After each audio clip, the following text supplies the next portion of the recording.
Good morning, good morning, good morning. Welcome to Motivational Monday. New day, new week, new start, and all that business. How important do you think your morning routine is? Every single day? Sometimes clearly we have days off, Saturday, Sundays, whenever your working pattern allows that. But essentially, most mornings, it's absolutely vital that we get our mornings off to a really good start.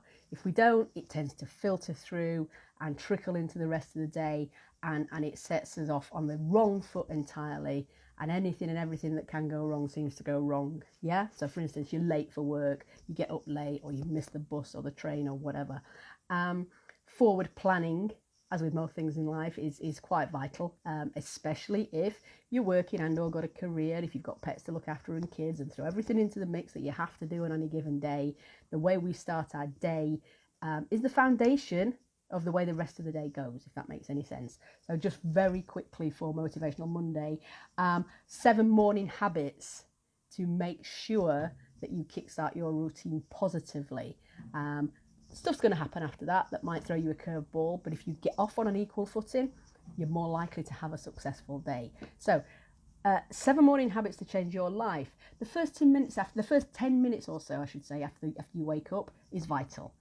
If the first thought that pops into your head is, oh my God, I'm too tired, or I'm too busy, or how am I going to get through today? You're setting yourself up to fail. So try and be really positive in the way that you think, speak and talk to and about yourself the first thing in the morning. It's absolutely vital. Get used to not pressing the snooze button. It doesn't work. All it serves to do is reinforce how tired you are. Whereas if you put your alarm clock or your phone, or however you wake yourself up in the morning, to the other side of the room, or at least out of reach, so you have to get out of bed to turn it off.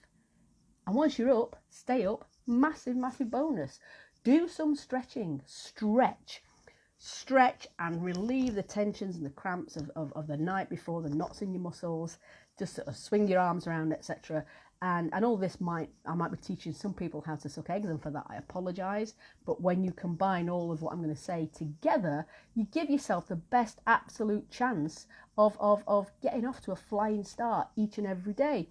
When you've stretched, when you've woken up, you've done your stretches, you've done the obligatory bathroom routine, obviously, drink some water. I read an article recently which was totally positive about the effects of drinking warm water every day as opposed to cold water, and what it does for our digestion system and the lymph system and all the rest of it. Warm water, as big a glass as you can manage, or as big as mug as you can manage. Warm water before you start. It really does help to hydrate your system. It eases your digestion, and it gets all the bits that are important for metabolism, etc., kick-started to a healthy start. Make sure you eat something. There's 2 schools of thought on that these days, and increasingly some nutritionists are saying actually it doesn't matter when you eat breakfast as long as you do eat something.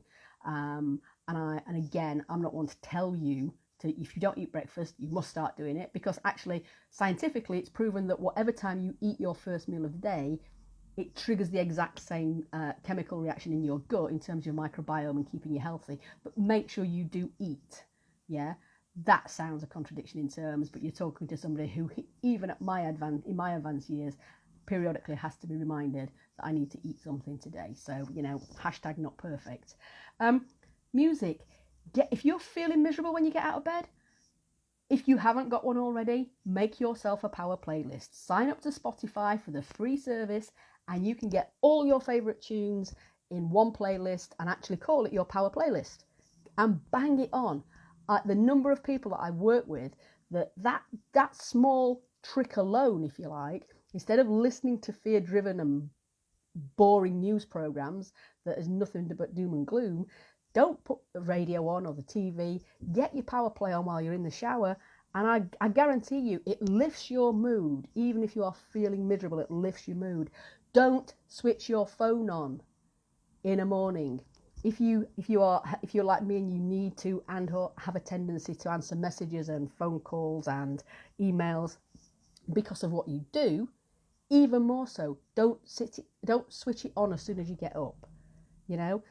Leave yourself some breathing space. As soon as you answer your phone or a Facebook message or an email, Your day is not your own. You are buying into somebody else's agenda. Start your day in your way for you, your business, your family, however you need to couch it for your day. Stop buying into other people's agendas. You're answering their issues. They might be reaching out to you for help. And if that's a business related thing, then clearly it will wait. If it's urgent, I always err on the side of if somebody needs to contact me personally, urgently, a matter of life or death, they will have my number for a start and they will ring me up. Everything else, prioritize it. If you get up at 7, don't look at your phone until 9. Give yourself a 2-hour window if you can, reasonably and safely. Read. It's vital. Take 10, 15, 20 minutes a morning if you can manage it, if you can get up out of bed early enough and read. And for read these days, that means things like Audible and podcasts and maybe YouTube motivational videos on in the background, that type of thing.